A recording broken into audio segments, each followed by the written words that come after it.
Kuwa wa kwanza kupata habari zetu kwa kubonyeza neno hilo lenye maandishi mekundu subscribe. Na nyinyi sasa nawaeleza ubatizo wa Roho Mtakatifu na kazi zake. Ubatizo wa Roho Mtakatifu na kazi zake. Sema amen. Mtu anapookoka, namba ya pili au hatua ya pili inayofuata ni kubatizwa, batizo wa maji mengi. Haleluya. Haleluya. Kitabu cha Mathayo ile sura ya 28 twende mstari wa 19. Twende hamna kuchelewa.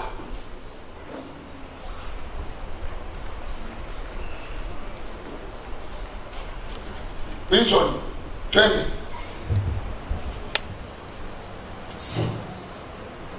28 Mathayo mstari wa 19. Basi Yesu akaja kwao. Akasema nao. Ndio. Akawaambia. Soma mstari wa 19. 19. Basi nendeni mkawafanye mataifa yote. Nendeni mkawafanye mataifa yote. Kuwa wanafunzi. Mkiwabatiza kwa jina la Bwana. Mkiwabatiza kwa jina la Unaona? La Baba. Tosha mtumishi. Baada ya mtu kufanyika mwanafunzi, manake ameokoka, amepewa nafasi ya kuwa mtoto wa nani? Wa Mungu. Baada ya kusamehewa dhambi, kinachofuata ni ubatizo wa maji mengi. Sema amen. Na huko ndio kuna wakilisha ya kwamba wewe unakuwa Mkristo. Maji mengi. Wangapi wamebatizwa na maji mengi? Wengine bado. Kama bado, hudhuria darasa analofundisha mchungaji Makaya. Ufundishwe maana ya ubatizo. Ili Yesu akamwambia Yohana. Twende Yohana 4. Mathayo 4. Tumefika. Sura ya 3, mstari wa 13. Soma.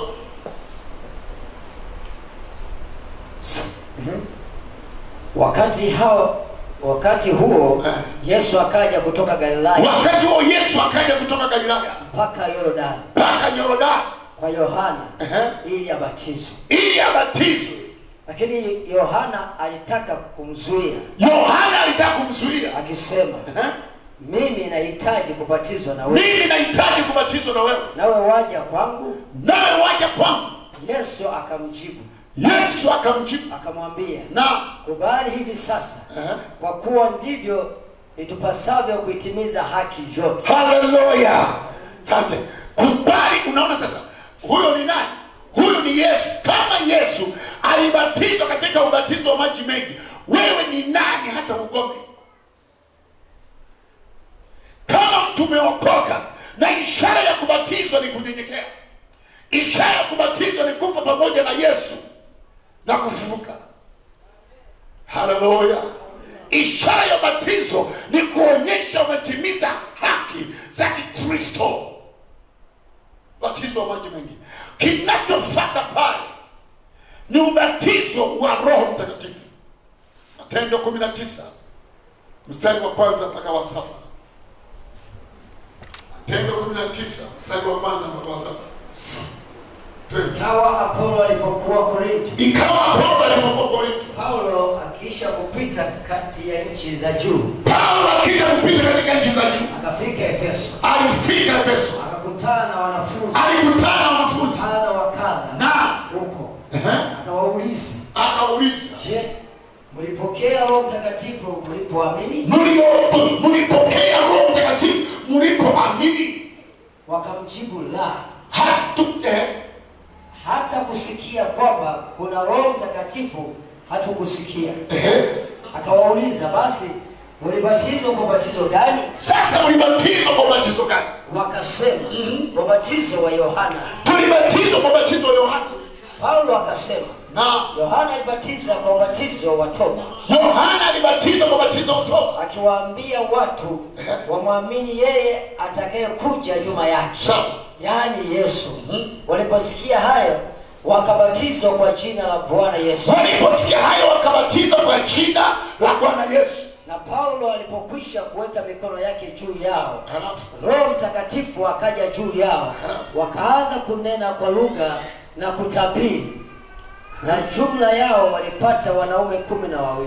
Baada ya kubatizwa, baada ya kuwekewa mikono wale watu, maana waliulizwa swali, mlipokea Roho Mtakatifu mlipoamini? Wakasemaje?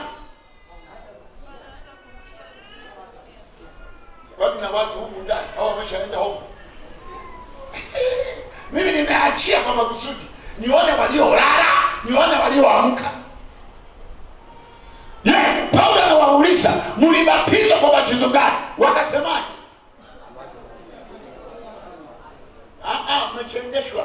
Paulo anawauliza, mlibatizwa kwa batizo gani? Batizo wa Yohana. Wale watu walipokubali, Paulo akaweka mikono juu yao. Biblia inasema wakajawa, wakabatizwa na ubatizo wa Roho Mtakatifu, wakaanza kunena kwa lugha.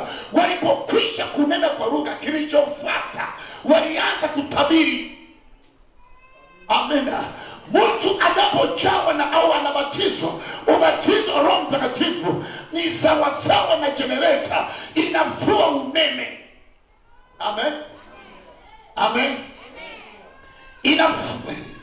Inafua umeme generator, alafu tunawasha. Sawa sawa. Ndani ya moyo Roho Mtakatifu anakuwa kama generator ndani ya moyo wa mtu ambaye amemwamini Yesu kwa Bwana Mwokozi wa maisha yake, amebatizwa maji mengi, na kisha anapokea nguvu ya Roho Mtakatifu au anabatizwa ubatizo wa Roho Mtakatifu. Kinatokea kitu cha kupenda huduma, kunatokea karama na vipawa na namna mbalimbali ndani ya moyo wa mtu, na anapotungumusa yale mahubiri yake yanakuwa na uzima, yanakuwa na uvuvio wa namna fulani kwa wasikilizaji. Lazima wanaanza kupata vitu ndani ya mioyo yao. Sawa. Haleluya. Haleluya. Mahubiri ya mtu aliyekombolewa, aliyejawa na nguvu ya Roho Mtakatifu ni tofauti na mahubiri ya mtu ambaye hana Roho Mtakatifu. Mahubiri yake ni makavu. Ya Roho Mtakatifu yana mafuta tena, yanavuviwa tena, yana nguvu tena, yamepakwa neema ndani ya maneno yale. Japo Biblia ni ile ile. Haleluya. Niliwashuhudia asubuhi wakati nilikuwa nahubiri kusini kule. Ilikuwa ni siku moja hapo katika siku 5 za wiki. Ilikuwa ni Alhamisi. Nilikuwa nahubiri mkutano wa nje. Sasa kule mbele huko nilipoanza, unajua tunaanza kama tunaanza wenyewe kabisa. Wewe kama wewe. Huko mbele tunakokuwa tunaendelea, Roho Mtakatifu huwa anachukua nafasi. Anapochukua nafasi, siku moja niliambiwa muda umeisha. Yaani muda tukio litokea muda fulani, mimi sikukumbuka, lakini nilikuja kuambiwa mwaka juzi, watu unang'oa majukwaa. Mimi nilishaamua jukwaa wapi? Nikaambiwa mahala fulani, sehemu fulani. Nilikuwepo kwenye mkutano ule. Niliona mwenyewe kilichofanyika. Uling'oa jukwaa, alafu tumeshindilia misumari ya kutosha. Uling'oa kama mabua tu. Mimi sina habari, kwa sababu sikuwa mimi wakati ule. Inapokuja ile nguvu, huwa inakuja kwa namna nyingine. Roho Mtakatifu akichukua nafasi, anasema Mungu na watu wake. Haleluya. Mungu na watu wake. Ukiniuliza na kwa wakati mwingine nakuwa nimesahau kuna kitu kimetendeka. Sasa siku ile ya Alhamisi nilipokuwa nahubiri, sikuita watu hata kuja mbele kutubu. Niliona watu wenyewe wanakuja wanalia. Sikuwaita wala sikusema njoni sasa. Niliona watu wanatoka mkutano wa wachache wanatoka mbali huko, wanalia, wanakuja kuanguka madhabahuni. Halafu chacha wananena kwa lugha. Nani amewaombea Roho Mtakatifu? Mimi nahubiri injili kawaida, wala sijaombea watu Roho Mtakatifu, lakini watu wamefurika. Nikasikia kama sauti ya maji mengi katika ule uwanja, na mimi nguvu ikanifunika, na mimi nikanena kwa lugha.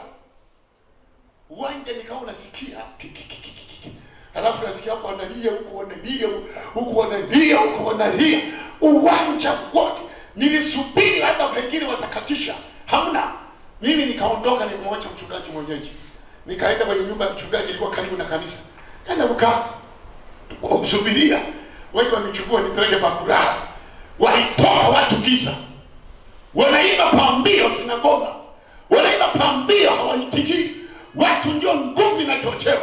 Niwaambie hivi, hatujiendeshi isipokuwa Roho wa Bwana akichukua nafasi. Utauona ukuu wa Mungu, utasiona baraka zake. Hayupo atakaye kusimamia kuja kanisani, hayupo atakaye kusimamia kutoa zaka, kutoa sadaka, michango na mambo mbalimbali. Nyimbo zinapoimbwa hapa, hakuna atakaye kuhimiza simama, utaona mwenyewe umesimama. I say, hivi unaweza kumpigia Yesu makofi?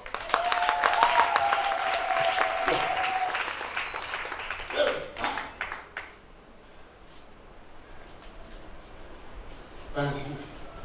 Unaitwa nani? Esther. Una miaka mingapi umeokoka?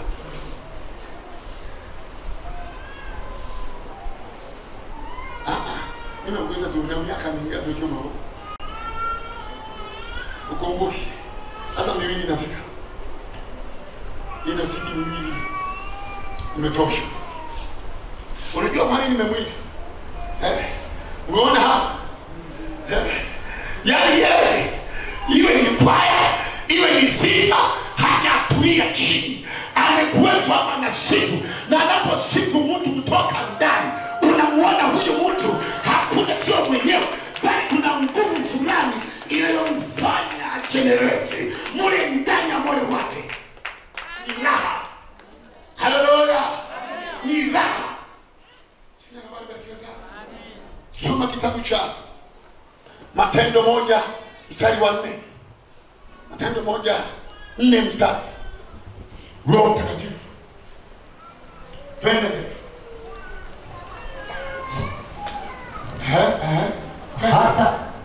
Hata alipokuwa amekutana nao. Aliwaagiza wasitoke Yerusalemu. Akawaagiza wasitoke Yerusalemu. Bali waingoje ahadi ya Baba.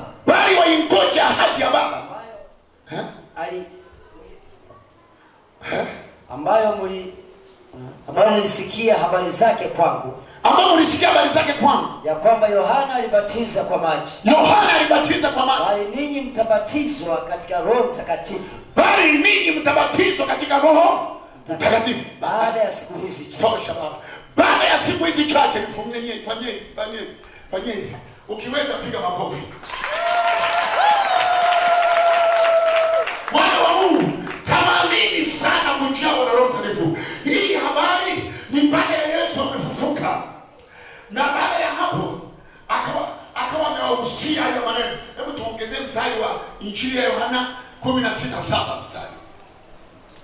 Injili ya Yohana 16:7 mstari. Twende baba. Lakini mimi nawaambia iliyo kweli.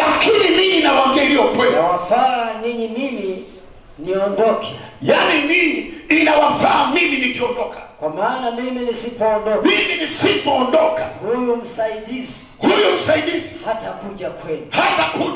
Bali mimi nikienda zangu. Nitampeleka kwenu. Halafu naye akisha kuja, huyo atahakikishia ulimwengu kwa habari ya dhambi na haki na hukumu. Karibu. Jina la Bwana barikiwe sana. Jamani, wangapi wananisikiliza? Mungu au umeshaenda huko? Hamjambo kabisa. Mungu sawa sawa.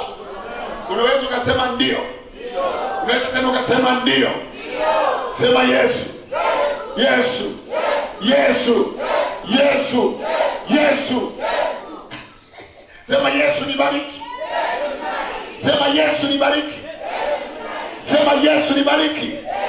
Sema Yesu niponye. Yesu niponye. Yesu niponye. Yesu niponye. Nipe neema. Neema ya afya. Na utajiri. Na hela. Na hela. Kwa jina la Yesu. Ukifika kwenye hela weka Mungu. Bwana Mungu bila hela heshima haipo. Kuna hela. Maana nguo zako zitakuwa za hovyo. Hata mtoto hawezi kukuachia siku. Kama mtoto wako atakukimbia, wanao wa kuzaa watakukataa. Yaani mzaa wewe kabisa. Sasa yani hapa tulizaliwa bahati mbaya hapa jamani. Ungezaliwa hapo jirani. Na afua na kula rawani. Usiwapige. Wewe omba tu rehema kwa Mungu. Mungu ni rehema. Ninataka kukataliwa na watoto wangu. Sasa wapigie nini na wewe alikukomea? Bali wewe uliachagua hayo maisha. Si amekukuta. Wakati mwingine anakukuta kwa ajili ya uzembe wako. Wenzao wanaamka mapema, wewe umelala. Wanaenda kutafuta wewe, tutaenda mbinguni. Nani alikwambia wanaenda mbinguni wa hivyo? Unalala njanja hapo unasema naenda mbinguni. Maana lazima tu utatukana watu. Ili jaa hili watu hawanioni. Hawanioni, hatukuoni ndio. Na hapa hatukupi.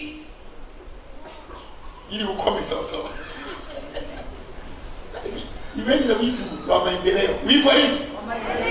Niwaambie wana wa Mungu, hakuna gari ya kuambiwa daka, haipo.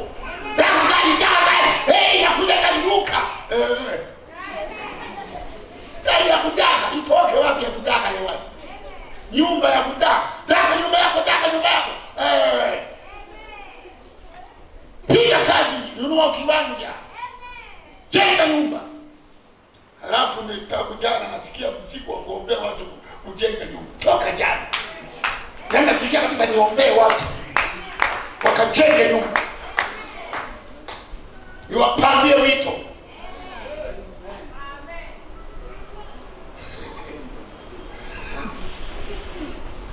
Unajua wenye nyumba wakiwatukana halafu wakawazalilisha wakawapa matusi utakasirika. Na ile hasira ndio itatengeneza nyumba. Si ni ukweli? Niona una mchika wangu mmoja. Alikuwa anaishi hapo. Hapo juu hapo.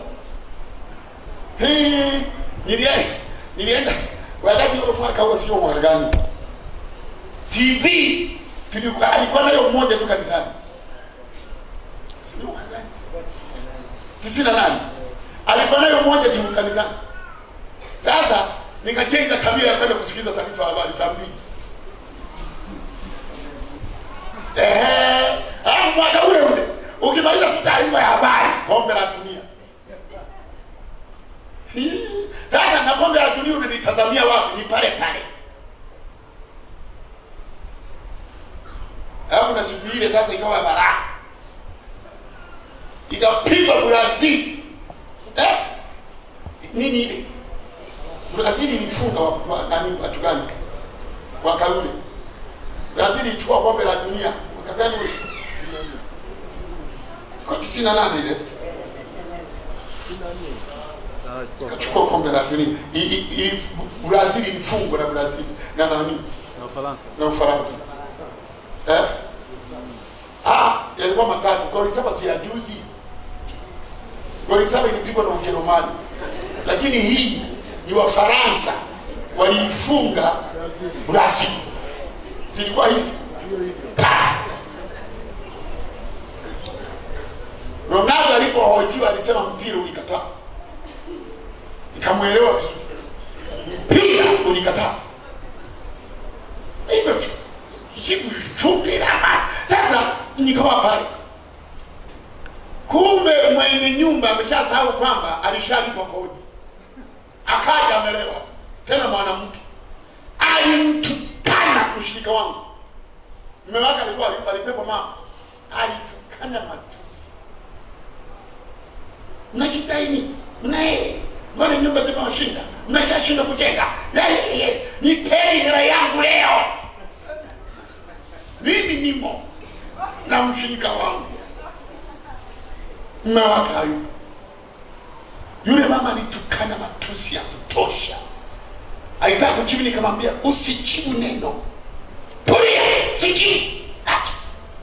Akaendelea kufoka mwenyewe. Unajua kama unafoka ujibiwi, mwisho unaamua kuacha.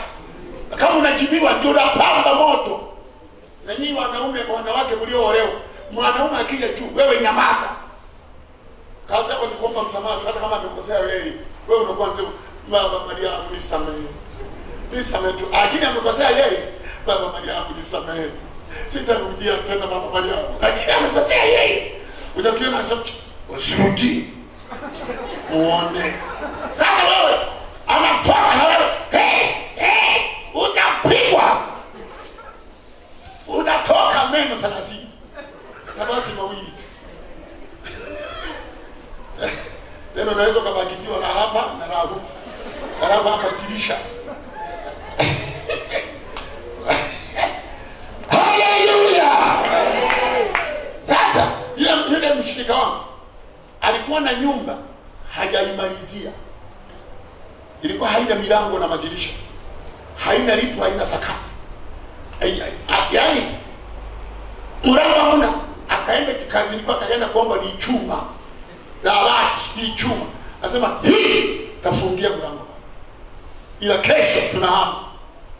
Hatuulisi hela zetu, tunahama hivyo. Yaani amelipa hadaiwi. Alipohama ndani ya miezi miwili ile nyumba yake imeisha. Watu walikuwa nenda wanamsalimia, wanapata mzigo, wanampa simenti. Baba yake akaja, alipoona hivyo baba yake ndio wakati ule alikuwa mkuu wa mkoa hapa, baba yake. Sema umeingiaje nyumba kama hii? Sema baba, matusi yamenitosha. Nitaishi.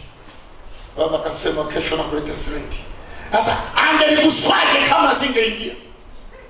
Baba akaleta simenti, akaleta chokaa, akaleta hiki, piga lipi ile nyumba. Unaona? Wengine wakainuka tu watu kaza na wewe na akapata na kazini hela, akashambulia nyumba. Ikaisha. Kamia leo ameweka wapangaji akarudi Dar. Na sasa hivi ameshajenga ghorofa Dar es Salaam. Umeona? Kipigia magofu hata kama umjui. Piga tu.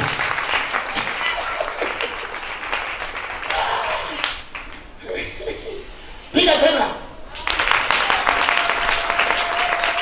Hallelujah. Hallelujah. Yesu akawaambia kwamba waende mjini wa Yerusalemu. Wakaingoja ahadi ya Baba. Maana watapokea nguvu. Watabatizwa ubatizo Roho Mtakatifu baada ya siku hizi chache. Wale watu wakasikia. Unanisikiliza vizuri? Wakawa na hamu na Roho Mtakatifu. Wakawa na hamu na ujazo Roho Mtakatifu. Wana wa Mungu, acha niwaambie, tunatabika katika mambo mengi. Mambo ya rohoni tunashinda tunapokuwa na nguvu ya Roho Mtakatifu ndani ya maisha yetu. Tunakuwa washindi dhidi ya shetani. Vinginevyo mtaumana meno. Wanasema hivi, majembe yanapokaa pamoja yakosi kufanyaje? Kugongana. Sisi hapa tunakaa pamoja. Unajua kesi wazee wa kanisa msipati vizuri. Tutangaze hapa tushinde siku 4 usiku na mchana tuwepo hapa. Utaona tu huyu amenikanyaga. Huyu amechukua kitenge changu, amevaa kanuni. Amechukua bila kuniomba. Kweli mzee wa kanisa ni haki hiyo? Amechukua. Mwingine unaona amechukua ndawa yangu. Huyu hajaniomba. Kweli hiyo kweli ni haki. Mwingine unaona huyu amevaa kukuta yangu. Amevaa hajaniomba. Yaani hivyo. Mwingine amechukua pikipiki ya mwenzake. Kaondoka naye hajamuomba. Hivi tunapomaliza hapa tunaenda nyumbani, tunasalimika. Unafikiri magari? Yaani tunapokaa kwa masaa 2 matatu tunaondoka. Halafu tunakutana Jumatano, tumekumbukana. Tunakaa masaa 2 Mungu, kwani wewe jiulize hivi. Watu wanapochumbiana, wanaambizana yote mazuri. Jamani, nimekumisi, nimekupenda Mariani, Marika Kondo, Marika Shu. Jamani, nini nimekumisi, moyo unaenda mbio. Mchumba wangu, unanisikiliza? Ngoja wakae pamoja sasa. Wanasema unandoi yaani ilitumu siku 5. Jumamosi kafa. Kabisa. Jumamosi alifunga ndoa. Haikufika Jumamosi nyingine. Imefariki hapa katikati. Unajua ni kwa nini? Sasa mnakuwa mnatoka chumba kimoja. Mnatoka shuka moja, chumba kimoja. Mnaenda sebuleni, mnaonana tu, mnarudi chumbani. Mnasomana mlivyo hivi. Alikuwa hivi huyu. Nilikuwa nafikiri wa hivi na hivi. Kumbe wa hivi huyu. Nimekosea. Hapa kuna kuoa tena. Unaona tu mwenzako amekosa. Umekuwa. Bwana wewe, naumwa kichwa. Unaumwa kichwa? Namba pana tu hapa. Kumbe haumwi kichwa isipokuwa tu anaangalia. Sema unapika na chakula kile. Umetenga hapo na wewe ujikunga vizuri dagaa. Zimejaa maji mengi. Dagaa ambapo unazitafuta kwenye maji. Na yeye alikuwa anaungiwa vizuri na mama yake mzazi. Sema hii anajuta, nikikwambia nitakukwaza. Naye ndio ufundi wake. Wakati mwingine kwenye nyama anaweka nyanya nyingi. Paka zinajaa kwenye mashavu humu jamani. Sasa tutatembea. Ndio maana huwa nawaambia hivi kwenye chama cha wamama. Mnakuja siku zingine. Ni mapishi. Madao tumejifunza pilau. Si ni nzuri?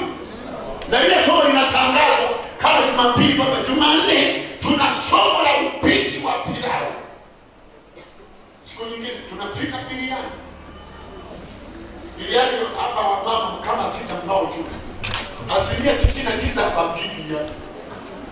Sinakosa? Na mume wangu ametoka Pemba, nataka biriani.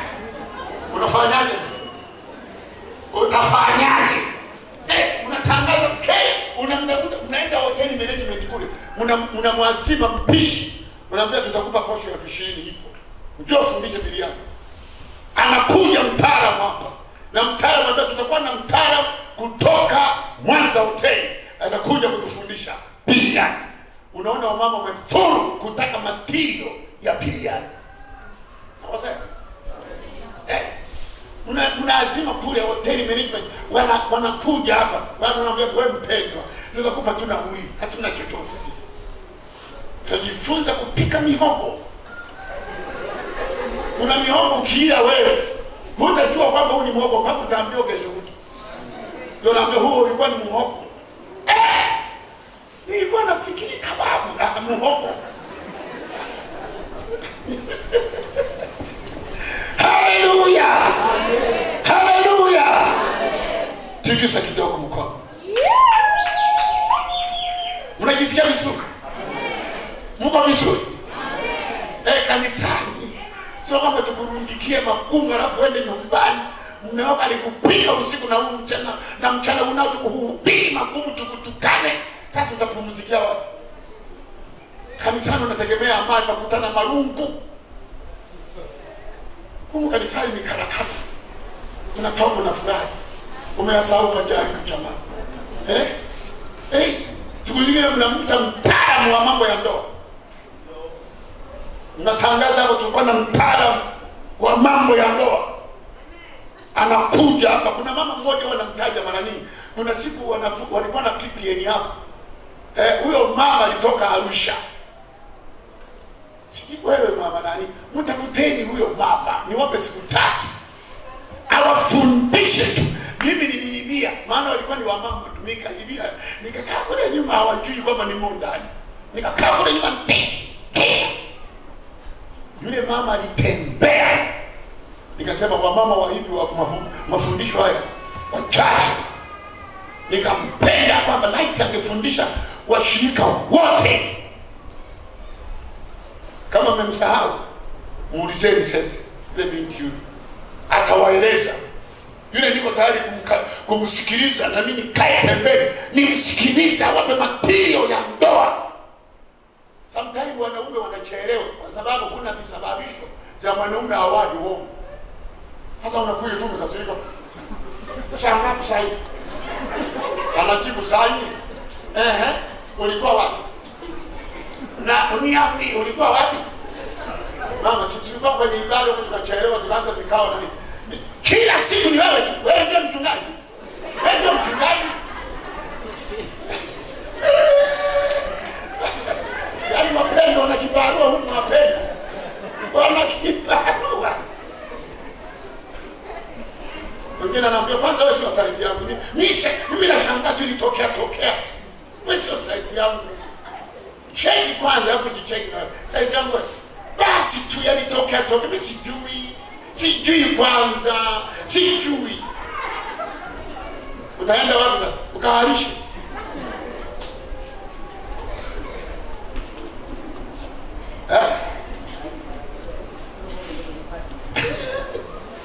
Ndugu zangu, haya tunayapata kanisani. Tuna maandiko hapa, niwaambie wana wa Injili. Tuna maandiko ambayo hatuyasomi madhabahuni kuhubiria umati ya Mungu. Watu tunahubiria mume na mke wawili wamehitilafiana maeneo, na wasomea sasa wakiwa wawili. Hao waliopo ni pea. Asiwemo hata mmoja ambaye hana mume. Hatufundishi. Tunafundisha na tunawaambia kila mmoja akae na mume wake. Kama mume wake haji kanisani, tunamwambia kaa huko pembeni. Uwepo lakini uweke pembeni. Ujifunze ili uvichukue ukavitumie nyumbani. Ya Mungu maandiko. Hatusimamege hapo na kuanza kuongea mambo ambayo sio size yake, sio smeheru pahala panapotakiwa. Unakuwa wewe. Amen. Hii Biblia imejaa mambo yote. Hakuna lipo sasa. Yote yamo ndani ya Biblia. Yote. Paka mapishi, paka kuvaa, paka mkao. Wewe uoni Ibrahimu akacheza na mke wake. Paka yule jamaa mfalme akagundua kwamba aliniambia huyu ni dada yake. Yule mchezo ule ukaonyesha kwamba mbona huu mchezo ni wa mume na mke huu wa matoito haya. Pa kutandika kitanda, kuna maandiko ya kutandika kitanda. Tukitanda unaondoa kitanda ukafikiri umelala mbuzi hapo. Kutandika kitanda kuna max. Kitanda mume anaingia ndani ya chumba, kile kitanda kinang'aa. Sema hapa nalala mimi hapa. Unajijibu mwenyewe nalala mimi. Nina mwanamke yuko vizuri. Amen. Mwanamke yuko. Chumba kinapambwa na uzuri. Kuna mapulisio mnaita nini? Ya chumbani. Sio ya kwenye mwili. Ya chumba. Ya fresh. Ukiingia chumbani unakifurahia chumba chako. Nakwambia hivi, utaenda jehanamu na pombe hunywi, na sigara uvuti, ugoro uvuti, ila motoni kwa sababu ya uchafu. Chafu. Biblia inasema mpende jirani yako kama unavyojipenda. Wewe kwanza ujipende, ujikubali, ujisamini. Yaani unapopita watu wasema naam, huyu ameokoka. Yaani uko vizuri, very smart, mtu wa Mungu. Amen. Sasa mimi binti yangu mpaka nywele zinakauka, zinakataa kuitwa pilipili, zinakataa kuitwa hoho, zinakataa kuitwa nyanya. Yaani nywele upo utakatifu pumbavu. Unafikiri ndio unaenda mbinguni, mbingu ya watu. Watu wa zamani wakaona nywele hazinyoki, wakawa wanachemsha mavigae. Nikuta sisi tuko watoto wakina dada zetu wale wakubwa baba mkubwa, tukawa walikuwa wanachemsha mavigae, wanabandika kichwani, unatoka moshi. kichwani, wanafanya moshi unatoka, zinalala mbele. Hawa wanaongea mamurenda. Naongea vizuri murenda na silazi. Akizitemua zinanyoka moja moja. Wazungu wamewarahisishia. Wanawaletea mitambo ya kuingiza kichwa. Alafu nahubiri kwamba ni dhambi yako. Wewe ndio hujui dhambi. Si kila kitu ni dhambi. Hivi jamani, si tutakufa? Kama hivi dhambi, tutafurahia nini hapa duniani? Tutafurahia nini? Maana hata kama usafi napo ni dhambi. Wokovu wa hivyo wana wa Injili mimi siutaki kabisa. Mimi siutaki wa hivyo. Nataka mtu anayejijali na Mungu anakuwa rafiki yake. Haleluya, haleluya, haleluya. Hebu jipigie makofi kwanza.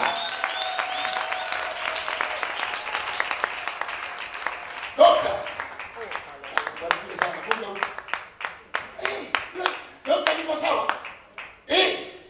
Na daktari anasema uko sawa sana. Ana daktari watu wanaweza kaeni. Wagonjwa wengine sio magonjwa. Ni nini? Ni uchafu. Unafundishwa tu kukaa safi. Unaona meno hayaumi tena. Hata miswaki lazima upigwe mara kadhaa. Sio mara moja tu tii unalala mpaka kesho tena. Ukila piga mswaki. Ukila piga mswaki. Si ni kweli? Dokta, piga mswaki ukila. Kimaliza kula unapiga. Yale manyanya yanaisha. Na mamichicha.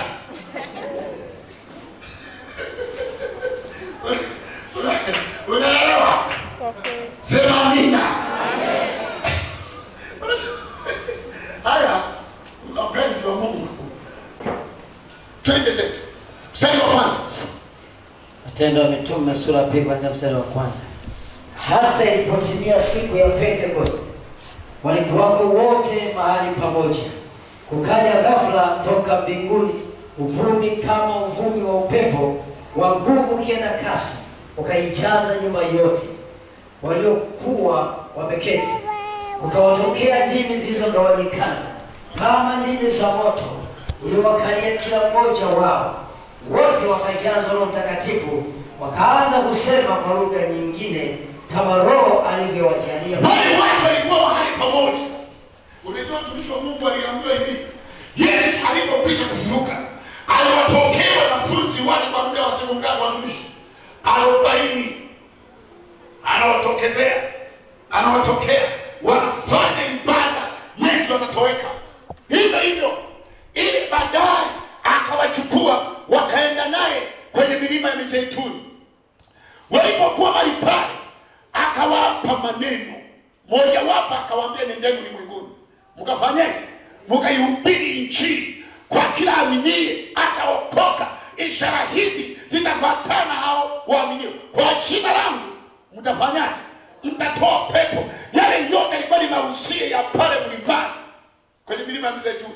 Kisha mwisho akawaagiza, nendeni mkae Yerusalemu, muingoje ahadi ya Baba ambaye nimenena habari zake baada ya siku hizi chache. Haleluya. Wale watu wakashika Injili. Baadaye sikiliza, baadaye Yesu alianza kuiacha ardhi. Mwisho akafika kimo hiki. Hivi anaenda. Mwisho hapa wakageuka kaanza kuangalia. Anaenda. Matokeo yake mawingu yakamtwaa. Akaenda. Na ukumbuke hivi, vitu vingi Yesu aliviongea. Kwanza akasema nimewapa mamlaka. Yaani pale mlimani kuna vitu vingi Yesu ameviongea. Amesema nimewapa mamlaka. Sasa akasema nimepewa mamlaka duniani na wapi? Na mbinguni. Halafu naye akasema nimewapa mamlaka ya kukanyaga nge na nyoka na kazi zote za yule asi. Kwa jina langu mtatoa pepo, mtagaize. Yesu anatukabizia, Yesu anatupa neema ya kusimama katikati ya mizimu na mizimu inakubali, ya kusimama katikati ya pepo na pepo zinaondoka. Unasimama katikati ya majini yanaondoka. Unasimama katikati ya nguvu za giza, zile nguvu za giza zinaondoka. Tunalo jina lipitalo majina yote, nalo ni jina la Yesu Kristo, litupalo utajiri, litupalo uzima, litupalo wokovu, litupalo baraka. Haleluya. Sema amina tena. Nafurahi kukwambia kwamba panga mipango yako tu. Hayupo atakayekuroga halafu kafariki mapema. Hayupo atakayevunja ndoto zako. Ikiwa Yesu yuko upande wako, hakuna uganga wala uchawi utakaoweza kuharibu ndoto zako. Wewe endelea kuamini ya kwamba utafika. Endelea kuamini ya kwamba utafanikiwa. Endelea kuamini ya kwamba itakuwa, kwa sababu unalo jina lipitalo majina yote, nalo ni jina lake Yesu Kristo. Haleluya. Yesu akawahusia maneno yake, akawaambia, mwisho akawaambia, nendeni Yerusalemu, mkaingoja hadi ya Baba, mkaingoje. Niwaambie hivi, watu waliokuwa kwa mahali pale walipoteremka mlima wa Mizeituni walikuwa 500, walikuwa ni wengi mno. Wakaenda mjini Yerusalemu kwenye lile jengo linaitwa Upper Room, wakaingia mle ndani, wakakaa mle ndani, wakaanza maombi, kwa sababu yalikuwa si maombi ya Roho Mtakatifu. Hawajaipata neema ya kujaza Roho Mtakatifu, walikuwa naomba kwa haki. Wanachagua na Mariamu omba, mama yake na Yesu anaomba, yanaisha maneno. Magdalena anaomba zambi yako, anaomba Magdalena yanaisha maneno. Na yeye Mathayo omba, naomba Mathayo yanaisha maneno. Yohana tuombe, na yanaomba maneno yanaisha. Luka tuombe, na yanaomba yanaisha. Aya atuombe Bartholomayo, naye Bartholomayo anaomba yanaisha. Hivyo sasa sikiliza, unajua niliwaambia asubuhi, neno kungoja ni rahisi kulitaja, lakini kuliishi ni kibarua. Kungoja hata ukiambia tu mama, sasa nisubiri, shida yako leo niambia, kesho kutwa nitakuja.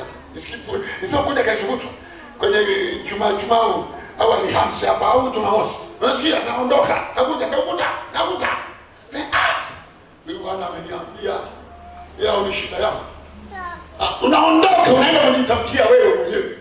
Kumbe kungoja, watu kungoja kumefanya watu wamwache Bwana, wakaamua kujichomeka kwenye kazi ambayo inamfunga hata Jumapili hawezi kuabudu. Kumbe ni mpango wa shetani, akupe kazi ambayo anahakikisha imekufunga, hata ibada utaiona, na kama utasali miezi 3 utakuwa mpagani totally bila kujua wewe umeshakuwa mpagani. Niwaambie hivi, sisi tunalala, sisi tunasinzia, sisi tunapumzika, lakini sio shetani. Shetani anasema hivi, muda umemchelea, hana muda, anaona ana muda mfupi, anafanya jitihada, hana mapumziko, hana likizo, hana kulala, hana mtalala. Shetani halali, yeye anakushughulikia, anahakikisha umefeli. Hilo ulilolizania kulipata, hilo ulilolipanga, unafeli. Biblia inasema, enyi wenye haki, pigeni moyo konde, umungoje Bwana. Wewe piga moyo konde, umungoje Bwana. Hata kama mwezi umeisha, mwaka umeisha, Januari imeisha, Disemba imeisha, inakuja Januari mwingine, wewe endelea kusubiri, ili maadamu Bwana amenena atatimiza. Ninawaambia kitu mara nyingi, nawaambia juzi kwamba tunaingia kwenye shida kwa sababu hatujui kungoja, hatujui kuishi kwa imani. Mungu anasema, na Paulo anasema, wenye haki wangu ataishi kwa imani. Naye akisasita, roho ya Mungu haina furaha naye. Naona kungoja bila imani huwezi. Tunamngoja Bwana katika imani. Acha nikwambie hivi, mungoje Bwana katika kumaliza majaribu yako. Usitafute kumaliza majaribu kwa akili zako mwenyewe. Wewe subiri mlango wa Bwana, utakapotimia utauona mlango, utabakiza historia. Haijalishi mwaka, haijalishi miaka, haijalishi miezi, inakatika inaisha. Wewe endelea kumtumaini Bwana bila kuasi, bila kuvunjika moyo. Kuna siku moja utabakiza historia, utaandika vitabu, watu watanunua, watabaki na jina lako, watashuhudia ya kwamba ni pepo Yohana aliyepita mapito ya namna hii. Amen. Haleluya. Mungoje Bwana katika kujenga. Usiangalie umri, usiangalie wakati. Wewe mngoje Bwana katika kujenga. Uko unajiweka, unajitahidi, unapambana. Usivunjike moyo. Pamoja kama kwenda kwa ganga kienyeji ya kwamba njia zimekataa, ya kwamba milango imekataa, eti niende kwa ganga. Hapana, wewe endelea kusubiri Bwana. Huko unapambana, unasema baraka yangu inakuja. Huko unapambana, huko unasema baraka yangu inakuja. Huko unapambana, unamungoja Bwana. Wakati ambao utakapofikia utaona mlango. Pamoja na morali ndani ya moyo. Watu wawe na morali na Mungu wao. Wana kiu na Mungu, wana haja na Mungu, wanatamani, wanapenda huduma zao. Jambo la tatu, tunaomba ili Bwana majibu yako yawahi. Majibu yako yawahi. Yaliomba Januari yale, tukamaliza Februari tarehe 4. Sasa tunaenda kumwambia Bwana, tunapisha hodi. Tunataka mapema majibu yako. Na nataka huu mwaka ziwepo ndoa za kutosha hapa. Watu wetu tunatunga nyimbo zinaisha, tunatunga zingine. Tunaimba ana meremeta. Na nyinyi mtangeneza mtembe. Sio siku zote mtembe wa hivi. Unakuwa unatembea. Nakuja tena. Huko nasogea madhabahuni. Hakuna siku ya kutamba na kulinga vizuri kama siku yako ya harusi yako. Ni ya mjui tu. Hapo nyinyi mnapelekeka tu. Waisha tu tuwaone. Waisha. Ujui kwamba ndoa hiyo kwa heri mwalimu. Kisha kufungashia kunia hilo. Haya.